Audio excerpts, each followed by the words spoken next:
রাখি, হ্যাঁ কি করছিস? এই যে তুমি কাজ দিলে আবার বলে কি করছিস? লুচি ভাজছো?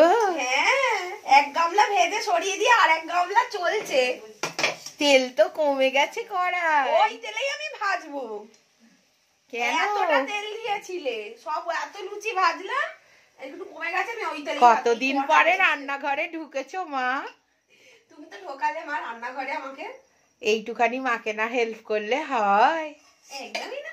তাহলে বাড়িতে যখন আছি কটা দিন একটু হেল্প করে দিই, তারপরে তো আবার বেরিয়ে যাবো, ব্যাস হয়ে গেল। দেখুন আপনাদের পায়েল কত তেল তেলেতে লুচি ভাজছে দেখুন। এই দেখো তেলের দাগ রয়েছে, দেখো এত তেল ছিল। তেল কমে গেছে যে কড়াইতে তেল দিতে হবে। আচ্ছা এই দেখো, এই থালাটা দেখো কটা লুচি বাকি রয়েছে। এই কটা লুচি বাকি রয়েছে কেন? ও না আরো আছে নাকি? এই যে কপাল, আমি অনেক ময়দা মেখে ফেলেছি। কপাল বলছি আমি, সত্যি আমি ভাবছিস তখন থেকে যে আমার এই কটা চারটে আছে, আমি কেটে পড়বো, তারপরে এখন দেখছি ঘুরে এতগুলো। হ্যাঁ, আমি আর পারছি না। না মা একটুখানি করো, হাত সাবধান, হাতটা সাবধান।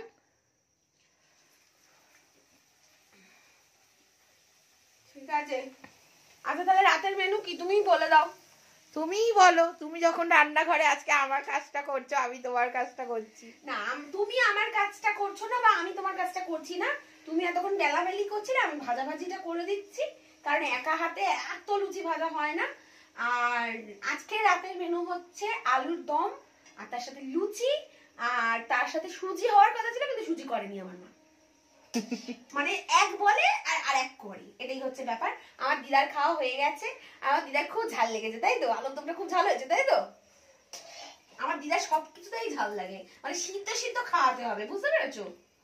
তো যাই হোক, দিদা দিদা বলছি কিরকম একটা লাগছে, আসলে তোমরা বুঝতে পারবে না বলে আমি দিদা বলছি, কিন্তু আমি মানে মানে কিরকম একটা লাগছে। আমি তো দিদা বলি না, আমি তো বোনই বলি না। আর একটু তেল দিয়ে দিই মা। হ্যাঁ হ্যাঁ, ওটা ভেজে তুলে নাও। হ্যাঁ এটা ভেজে নিই, ভেজে দিয়ে তুলে নিয়ে আর একটু তেল দিয়ে দিচ্ছি। তো চলো তোমরা দেখতে থাকো, আমরা খাওয়া দাওয়ার সময় আবার তোমাদের সাথে দেখা করছি, ঠিক আছে?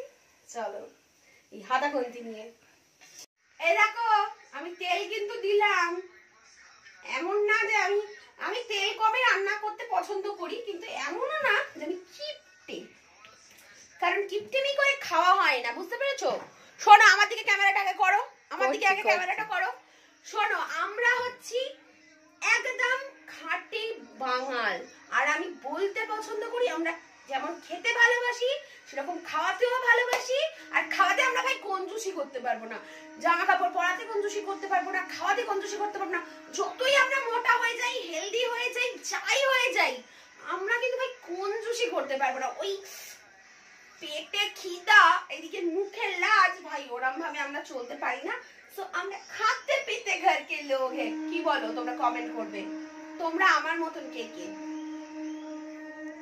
এই দেখো মা এখন এখানে ডিনারটা সার্ভ করে দিচ্ছে আমারটা, তাই তো? কটা লুচি দিলে? চারটে না পাঁচটা দিয়ে। ও তো চারটে তো আমি দেখতে পেলাম না মা, এখানে তো দেখতে পাচ্ছি আমি এই পাঁচটা, তাহলে চারটে বলছো। আর এই যে আলুর দম, তাই তো? এই আজকে ডিনার তো ব্যাস। আর এখানে বাপি খেতে বসে পড়েছে অলরেডি, আর মনিরও খায় গেছে। তোমারটা বারো। আর এই 2 গামলা লুচি আমি ভেজেছিলাম কিন্তু আজকে, এই দেখো 2 গামলার বেশি হয়েছিল, এবারে একটা গামলায় শিফট হয়ে যাচ্ছে কারণ খাওয়া দাওয়া হয়ে গেছে তো দুজনে। এটা আমার বাড়াও হয়ে গেছে, তোমারটা বাড়ো, একসাথে খাবো, ঠিক আছে? এই তো খাও না তুমি, না এমন লুচি কিন্তু অনেক রয়ে যাবে, কিন্তু কালকে সকালেও টিফিন হয়ে যাবে। অনেক ময়দা মেখে ফেলেছো, আর আলুর দমে অনেকটা ঝাল দিয়ে ফেলেছো নাকি? বাবা বলছে যখন ঝাল, তার মানে সত্যি ঝাল আজকে হয়েছে মা। আমার মাকে ঝাল ঝাল খাইয়েছি। তোমার মা একে ঝাল খায় না, আর বাবা যখন বলেছে ঝাল, তার মানে ঝাল ডেফিনেটলি ভালোই দিয়েছো আজকে, ঠিক আছে? চলো খাওয়া দাওয়া করে নি। দেখতে পাচ্ছ আমি পুরো ঝোড়ো পাখি হয়ে রেখেছি, কারণ আমি ঘরে থাকলে এত সাজগুজে এত পছন্দ করি না, একটু ভিডিও করলে মাঝে মধ্যে সেটা আলাদা কথা। তো যাই হোক চলো ডিনারটা করে নিই, আর আজকের মতো এতটাই। সবার ভালো থেকো, সুস্থ থেকো, আর ভালো লাগলে অবশ্যই কি করতে হবে জানো তোমরা? লাইক কমেন্ট শেয়ার, চ্যানেলটাকে সাবস্ক্রাইব, পেজটাকে ফলো। টাটা, টাটা করে দাও তো। টাটা। নাইট।